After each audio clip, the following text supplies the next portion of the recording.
Hello mga Mars! Welcome back to my channel, Karen Scoop Station here. Kagabi, ang episode ng Coco Martin Sigabo, June 30, 2026. Pinatulan na talaga ni Gabo ang pagtatrabaho bilang hosto dahil ito na rin ang sinuggest ng kanyang mga kaibigan.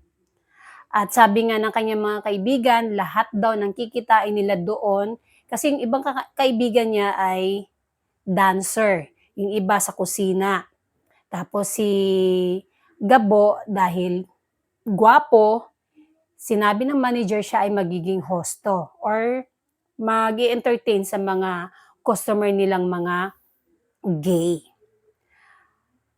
Lahat nga daw nakikitain ng kanyang mga kaibigan ay ibibigay niya dito upang makatulong para maoperahan ang kanyang ama na nasa hospital dahil nabaril nga nung sinugod sila ng mga pulis dahil i-demolish na sila sa ginintuang lupa na daw ay pagmamay-ari ito ng ama ni Sam or Julia Montes. Ngayon, marami ng customer ang dumating, natipuhan si Gabo at siya ang pinaupo doon sa kanilang table. At hindi nagustuhan ni Gabo ang mga ginagawa sa kanya ng kanyang customer na hinihimas-himas siya at nilalait ang kanyang mga kaibigan habang ito ay nagsasayaw sa entablado sa harapan nila.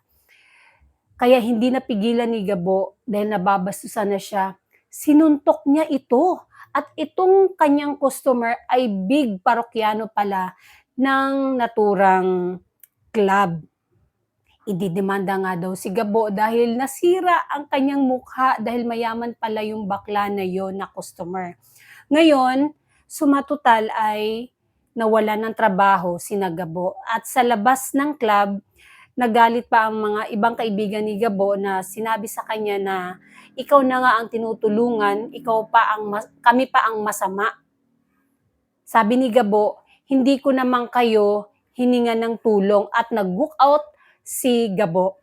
At ngayon, sabi nung kaibigan nilang babae na si Sue Ramirez na sana inintindi nyo na lang kasi may pinagdadaanan si Gabo. Ngayon, hindi natin alam kung saan yun pupunta. At sabi nung isang kaibigan niya, abangan na lang natin sa bahay kasi doon din naman uuwi yun.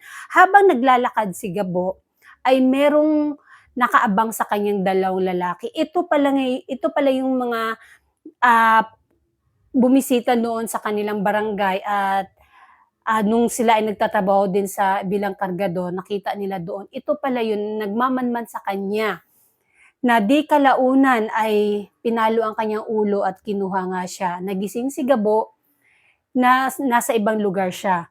Pero naagaw nga niya yung baril at tinutukan niya yung dalawang lalaki na yun na laging nagmamanman sa kanya. At merong lumabas na matanda. Ito pala si Tatang, na kaibigan niya doon nung nasa bilangguan siya. At ngayon, doon natin ngayon malalaman na kung ano talaga si Tatang. Kasi nakabihis mayaman si Tatang. Ito na kaya ang tutulong kay Gabo upang maahon siya sa hirap or tutulungan si Gabo o magtutulungan sila. Kaya abangan natin ang mga mangyayari pa sa buhay ni Gabo.